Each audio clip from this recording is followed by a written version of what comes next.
Controversial Pogo Hunk versus the Unkabogable Hunk.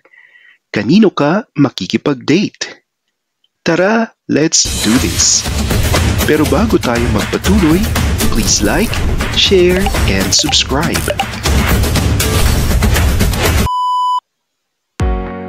Unahin natin ang Unkabogable Hunk na pagmamay-ari ni Vice Ganda. Standing at 5 feet 10 inches. From Capas, Tarlac Province, your Mr. Universe Tourism, Ayon Perez.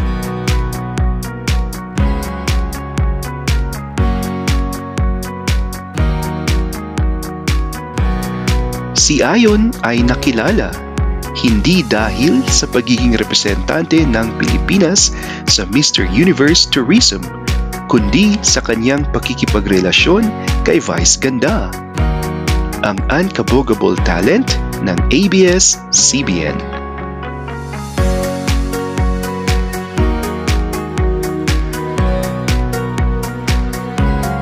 Nagkakilala ang dalawa sa isang segment ng It's Showtime at doon na nagsimula ang kanilang love team.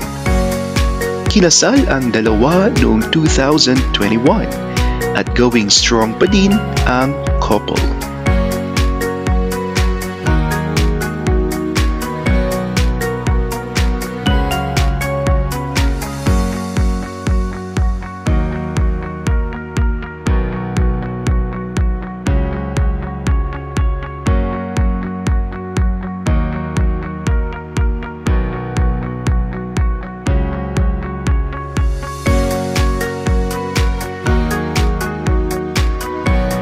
Ayon Perez net worth. Si Ayon ay may sariling YouTube channel, earning $350,000 for the past years.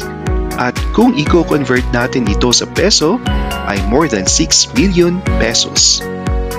Kung idadagdag natin ang kanyang kita sa pagiging host sa It's Showtime at iba pang racket, ay aabot sa 15 million ang kabuuang yaman ni Ayon Perez.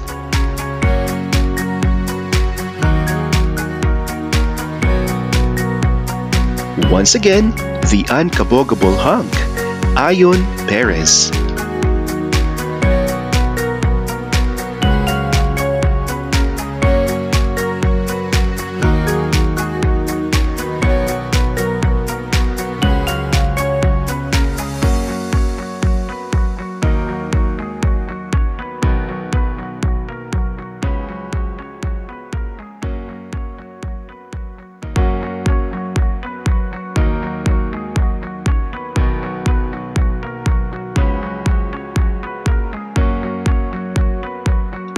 And now, your very controversial Pogo Hunk, standing at 5 feet 9 inches, representing Tagbilaran City, Bohol, AR De La Serna.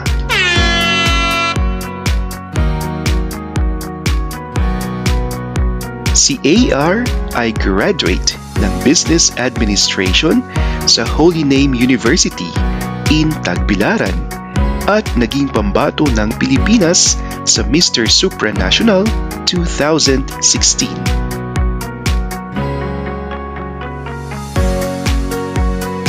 Si AR De La Serna ay naging kontrobersyal matapos madawit ang pangalan nito sa Pogo investigation ng Senado. Nakilala ng taong bayan ang naging executive assistant ni dating spokesperson Harry Roque, na sa kasalukuyan ay nagtatago sa ibang bansa noong kasagsagan ng Senate hearing tungkol sa Pogo.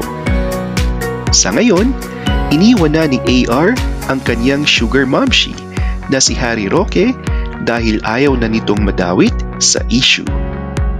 Naaawa din ako kay AR dahil syempre as a hunk, kailangan niyang gamitin ang kanyang itsura at alindog para kumita.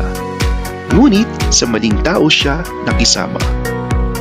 Mabuti na iyong umalis na siya sa poder ni Mamshi Harry dahil yun ang makakabuti sa kanya.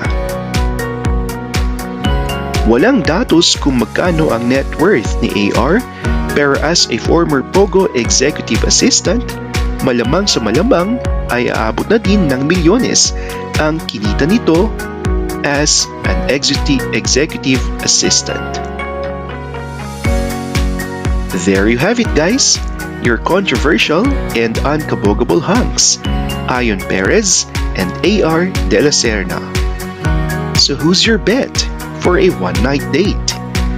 I-comment mo na yan below, and thanks for always watching.